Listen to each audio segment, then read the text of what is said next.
UNSC में भारत की बड़ी जीत। यूएनएससी में भारत ने चली ऐसी चाल की चीन पाकिस्तान की हो गई बुरी हालत।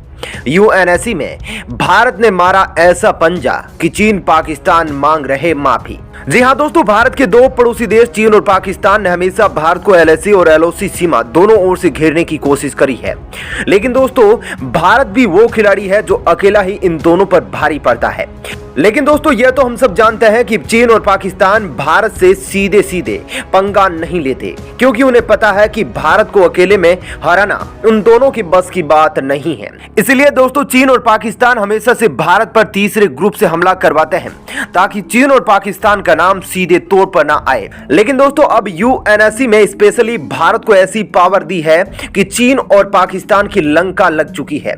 यूएनएससी द्वारा भारत को यह पावर मिलने के बाद शी जिनपिंग और इमरान खान अपना माथा पकड़ कर बैठे हैं और डर के मारे भारत के सामने हाथ जोड़ रहे हैं। दोस्तों, जैसे ही भारत के पास यूएनएससी की यह शक्ति आई, उसके बाद चीन से लेकर पाकिस्तान और पाकिस्तान में बैठे आतंकी अपनी मौत से पहले बचे हुए दिन गिन रहे हैं, क्योंकि अब उन आतंकियों को उनके आका चीन हो या पाकिस्तान कोई भी बचा नहीं सकता, क्योंकि भारत को अब यूएनएससी ने फुल प्रूफ पावर दे दी है, जिसके तहत अब भारत बिना किसी से पूछे सीधा कार्रवाई कर सकता है।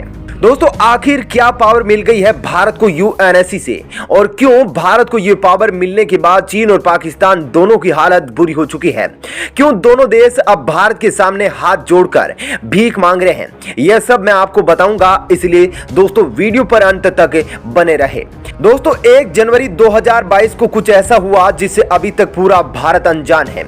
1 जनवरी 2022 के दिन भारत को अंतर्राष्ट्रीय मंच पर एक ऐसी जिम्मेदारी मिली जिसमें पाकिस्तान में खलबली मचा दी। भारत को मिली बड़ी जिम्मेदारी से इमरान खान इतने डर गए हैं कि जब भी वो आंख बंद करते हैं उन्हें एफएटीएफ की ब्लैक लिस्ट नजर आती है और साथ ही पूरा पाकिस्तान कंगाल नजर आता है। दरअसल दोस्तों, संयुक्त राष्ट्र संघ ने एक ट्वीट करते हुए जानकारी दी कि 2022 के लिए भारत संयुक्त राष्ट्र सुरक्षा परिषद की काउंटर टेररिज्म कमेटी यानी सीटीसी की अध्यक्षता करेगा।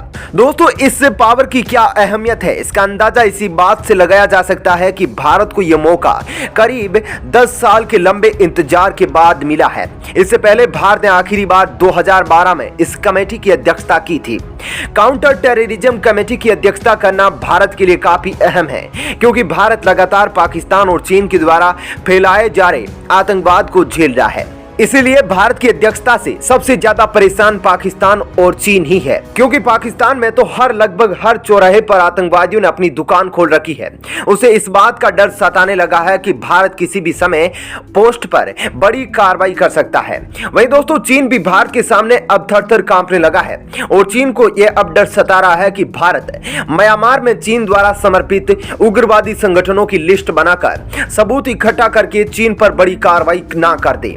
दोस्तों, फिलहाल भारत ने कड़े तेवर दिखाते हुए पूरी दुनिया को साफ शब्दों में बता दिया है कि काउंटर टेररिज्म कमेटी की अध्यक्षता होने के तौर पर भारत यह सुनिश्चित करेगा कि आतंकवाद को लेकर पूरी दुनिया एकजुट हो। भारत का यह रुख देखकर पाकिस्तान के साथ साथ वो देश भी परेशान है जो आतंकवाद को खुली छूट देते हैं, जैसे कि चीन और अफगानिस्तान।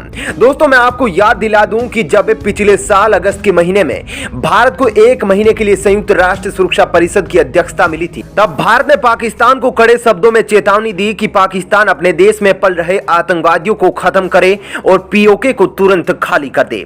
लेकिन दोस्तों, जब भारत पिछले साल मात्र 1 महीने के लिए अध्यक्ष था, वो भी किसी दूसरी कमेटी का, तब भारत ने पाकिस्तान की पतलून गीली कर दी थी।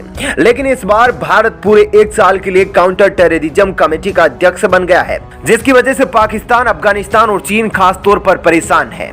यहाँ दोस्तों, आपको यह जानना भी बहुत ही जरूरी है कि भारत को जैसे ही काउंटर टेररिज्म कमेटी की अध्यक्षता मिली तो पाकिस्तान को एफएटीएफ की ब्लैक लिस्ट में जाने का डर सताने लगा।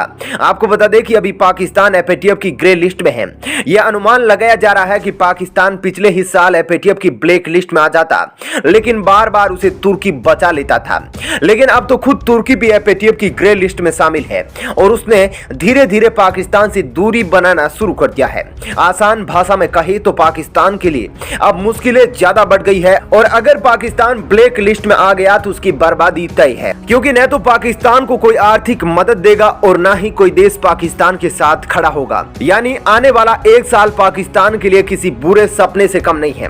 पाकिस्तान कितना डरा हुआ है इसका अंदाजा आप इसी बात से लगा सकते हैं कि 1 महीने के अंदर ही पाकिस्तान के प्रधानमंत्री इमरान खान 2 बार भारत की तारीफ कर चुके हैं। यहां तक कि पाकिस्तान के विदेश मंत्री शाह महमूद कुरैशी प्रेस कॉन्फ्रेंस करके गिड़गिड़ा चुके हैं कि भारत किसी भी तरह से सार्क सम्मेलन का आयोजन होने दे, वरना पाकिस्तान भूखा मर जाएगा। क्योंकि दोस्तों सार्क संगठन में भारत की इतनी पकड़ है कि जब तक भारत नहीं कहेगा कोई दूसरा देश पाकिस्तान के इस्लामाबाद में आयोजित सार्क सम्मेलन में शामिल नहीं होगा।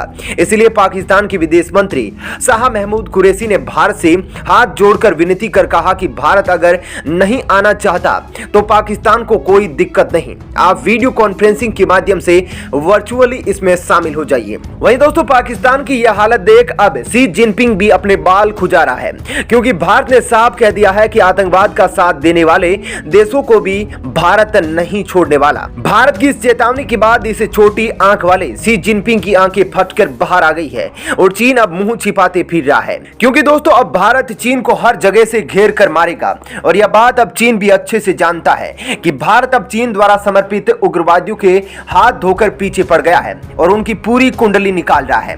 क्योंकि दोस्तों भारत यह बात अच्छे से जानता है कि भारत के नॉर्थ ईस्ट राज्यों में चीन दरअसल अशांति फैलाना चाहता है और उसके लिए चीन पैसे और हथियार मुहैया कराकर भारत में जो उग्रवादी संगठन हैं जिनको भारत सरकार ने बैन कर रखा है उनसे भारत में आतंकी हमले करवाता है, फिर उनको बचाने के लिए म्यांमार को पैसे देकर म्यांमार के अंदर उनके लिए सुरक्षित जगह बनाता है। दोस्तों इसके और पुख्ता सबूत भारत को तब मिले जब पिछले साल 13 नवंबर को people liberation army, Nagaland, Manipur liberation people front ने मिलकर मणिपुर में असम राइफल के जवानों के जा रहे काफिले पर बम ब्लास्ट का हमला किया और इस कायराना हरकत में असम राइफल के एक कर्नल समेत 7 लोगों की मौत हो गई थी।